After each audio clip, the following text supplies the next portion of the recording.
ታፈሰ ፊት ለፊት ከቤኪ ጋር ፊት ለፊት ነው የተፋጠጡት። ዛሬ ደግሞ ታፈሰን ያወጣው ሚስጥር በጣም ከባድ የሆነ ለመስማት የሚዘገንን ቪዲዮ ነው፣ ዜና ነው ያወራው። ዜና ለበላው እንጂ ቪዲዮን በመጨረሻ ቀንጨባ አድርጌ ያስገባላችኋለሁ ውድ ቤተሰቦቼ። ካልበዛ ነገሩ እንደዚህ ነው ውድ ቤተሰቦቼ። ሉልን በመመረዙ ሉልን እንደዚህ በመሆኑ አቶ ታፈሰ ሳይሆን ገረሙና እህቱ ናቸው። እንኳን መመረዝ ተውትና ሉልን ለማጥፋት እነሱ ሆነ ብለው ተዘጋጅተው ተነስቶ ነበር። አቶ ገረመው ከክፍለ ሀገር አስተማሪ ነው፣ ሁላችንም እናውቃለን። አስተማሪነት ትቶ አዲስ አበባ የመጣው ሉልን ለማጥፋት ነበር። ሉልን ሆነ ብሎ ከእህቱ ጋር ተስማምተው ሉልን ለማጥፋት ነው ሆነ ብለው ተዘጋጅተው የመጡት ነበረው። ግን ነገሩ አልሆነም።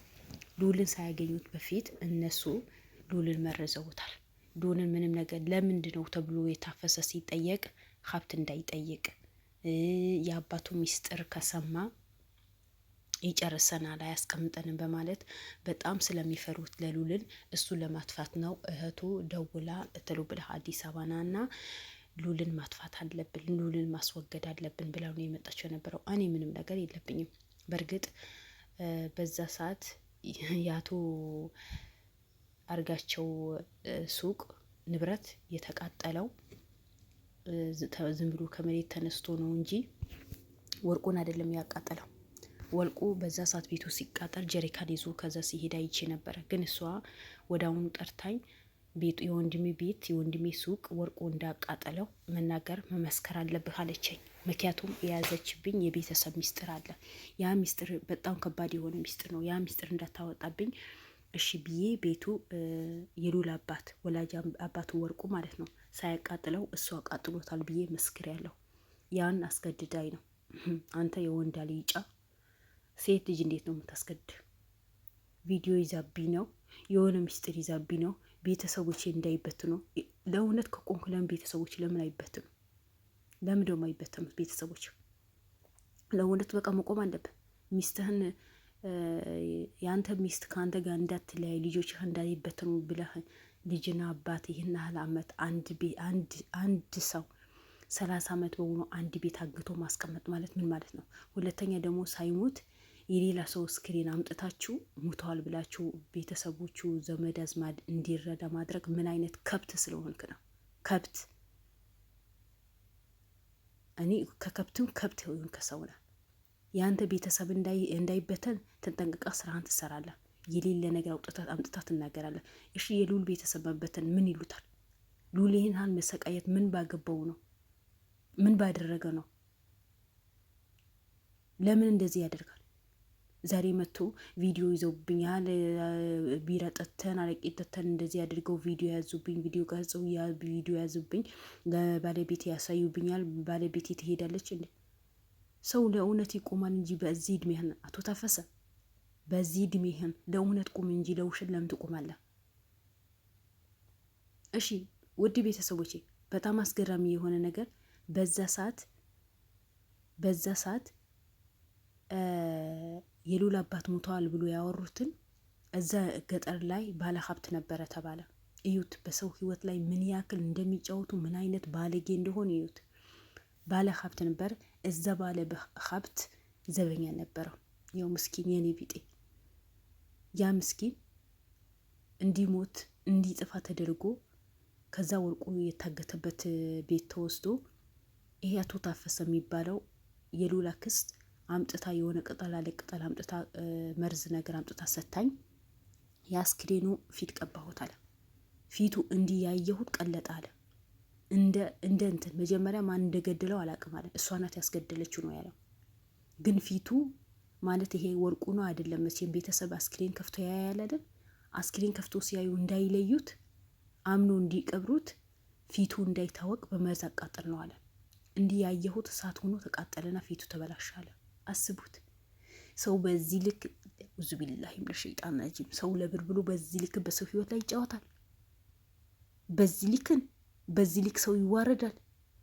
ከዛ የሆነ ቦታ ተወሰደ፣ ሳጥን ተገዛ፣ እሱ ነው ተብሎ ለቤተሰቡ አምጥተን ሰጠን። ይኸው በየወር ደሞዝ ይከፈላታል አለ። ብር ይሰጣታል። አቶ ወርቁ በህይወት አለ። ሁለተኛ ደግሞ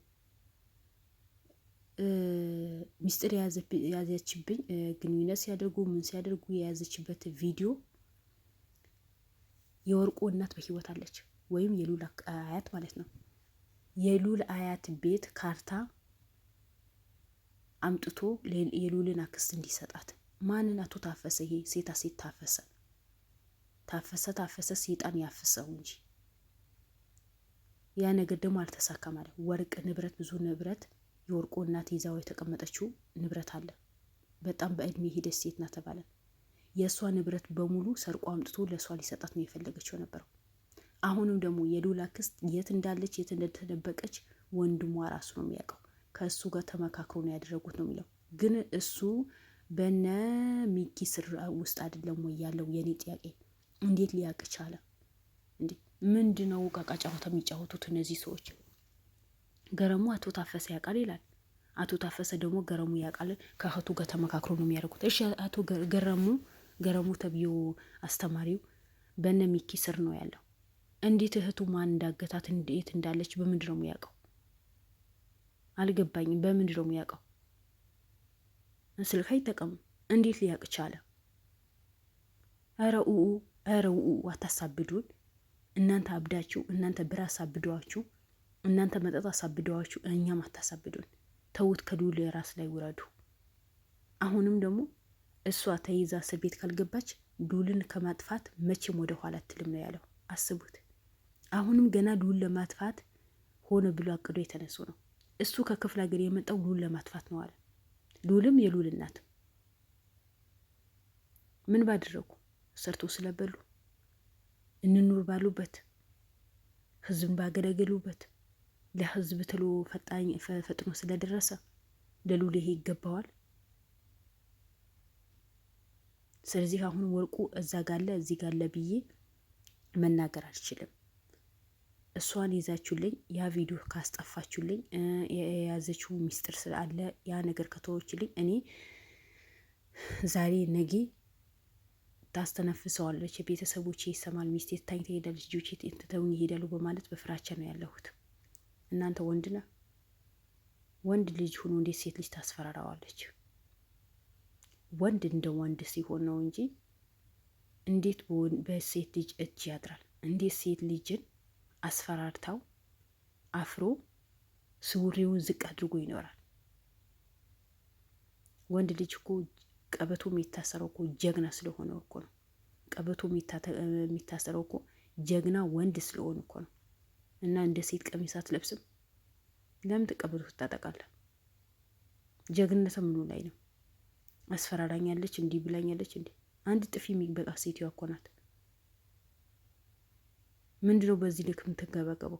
ወይስ አንተ ጥቅም ሁሉ ነው ስለዋለብህ ስለሰጠችህ ነው እንደዚህ ነው? አንተም ለጥቅም ሁሉ የምትሰራው አንተም እሷ በወር የምትቀበለው ደሞዝ በሉል አባት ህይወት የምትጫወቱበት የምትቀበሉት ደም አንተም ትካፈላለህ። ሞሽ እሷ ብቻ አይደለችም በሰው ህይወት ላይ የምትጫወቱ፣ በሰው ደም ላይ የሰው ደም እንደ ውሃ የምጠጡት አስነዋሪ ናቸው። ለመስማት የሚቀፍ ነገር የምታደርጉት ነገር በሙሉ የሚያስጠላ።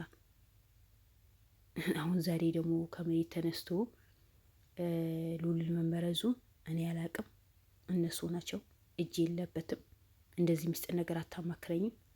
መጣለሁ አንዳንድ ነገሮችን ትነግረኛለች እንጂ ሌላ ማቀው ጉዳይ የለም። አሁንም ሉል ከወጣ አተወውም፣ ታጠፋዋለች። ሉልን ተጠንቀቁ። ሉልን መጠበቅ አለባቸው። አንተ ነግረሃቸው ነው እንዴ ሉልን የሚጠብቁት? እነሱ እኮ የሉል መካታዎች እኮ ናቸው።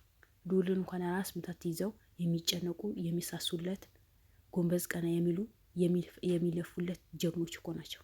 እንዳናንተ ሆዳዳርና ለሆዳቸው ብሎ የሚያድሩ ሰዎች አይደሉም። የሰውን ደም ውሃ አድርጎ የሚጠጡ ሰዎች አይደሉም።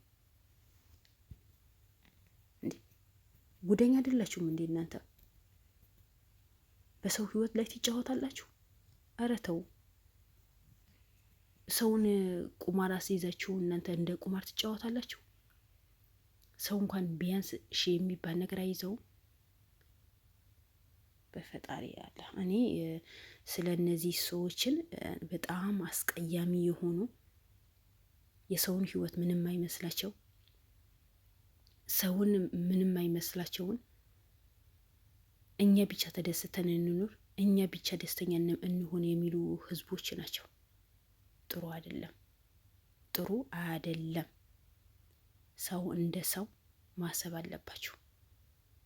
የሰውን ደም አያስደስታችሁ፣ የሰውን ላብ አያስደስታችሁ። ሰው እንደ ሰው ሲያስብ ነው እንጂ እንደ እንስሳ ሲያስብ ያስጠላበታል። ስለዚህ ውድ ቤተሰቦቼ በልዑል ጉዳይ ላይ በጣም አሳሳቢ የሆኑ ጉዳዮችን የተሰማ ነው። ለመስማት የሚቀፍ ነገራቶችን የተሰሙ ነው። እንግዲህ መጨረሻው ምን ይሆን? ምን አይነት ውጤት ይዞ ይመጣሉ ይሆን? የልዑልስ አክስት ያለችበትም በትንሹ ማቃለሁ ብለዋል። እንግዲህ ነገ ምን እንደምንሰማ አይታወቅም። ስለዚህ እሷም ተገኝታ ለእጅዋ እንድታገኝ ልዑልም በሰላም ተሽሎት እንዲመጣ ሁላችንም ዱዓም ጸሎትም ማድረግ አለብን እላችኋለሁ። ውድ ቤተሰቦቼ እወዳችኋለሁ። ባላችሁ በሰላማችሁን ይብዛ። ለቤት አዲስ ከሆናችሁ ፕሊዝ ሰብስክራይብ አድርጉ፣ ላይክ አድርጉ። ባይ መልካም ቀን